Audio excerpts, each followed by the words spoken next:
And what about fracking? All right, let me allow Vice President Biden to respond. I never said I oppose fracking. You said it on tape. I did. Show the tape. Put it on your website. I'll put it on. Put it on the website. Number one, no more subsidies for fossil fuel industry. No more drilling on federal lands. No more drilling, including offshore. No ability for the oil industry to continue to drill, period. Ends. You cannot be a Democrat and a Christian. You cannot. Somebody say amen.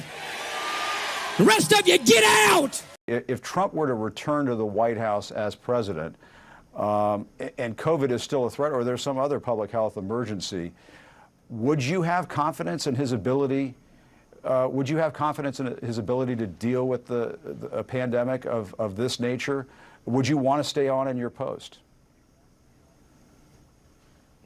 Well, no, to the second.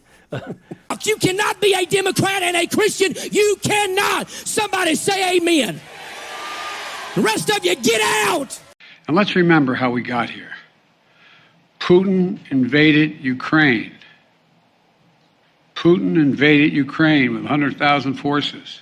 You cannot be a Democrat and a Christian. You cannot. Somebody say amen. The rest of you, get out. The new attention on the MAGA Republicans. You tweeted in 2016 I knew this Trump was coming. stole an election. You I was tweeted- waiting, Peter, when you were going to ask me that question. Oh, were you? Here we go. You tweeted Trump stole an election. You tweeted Brian Kemp stole an election. If denying election results is extreme now, Yeah. why wasn't So it then? let's be really clear. That comparison that you made is just ridiculous. I have been. Well, you're asking me a question. Let me answer it. And you said it was ridiculous. I was talking specifically at that time of what was happening with voting rights and what was in danger of voting rights. That's what I was speaking to at the time. You cannot be a Democrat and a Christian. You cannot. Somebody say amen. The rest of you, get out. Now, here's something you are not going to hear on the mainstream media. What you do hear is warmongers arguing that we must protect Ukraine because it is a quote-unquote democracy. But they're lying. Ukraine isn't actually a democracy.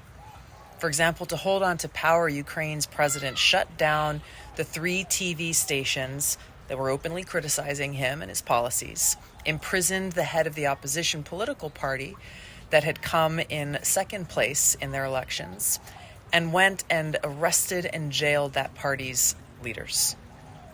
This is exactly what Putin has been accused of doing. But Ukraine did this all with the support of the United States.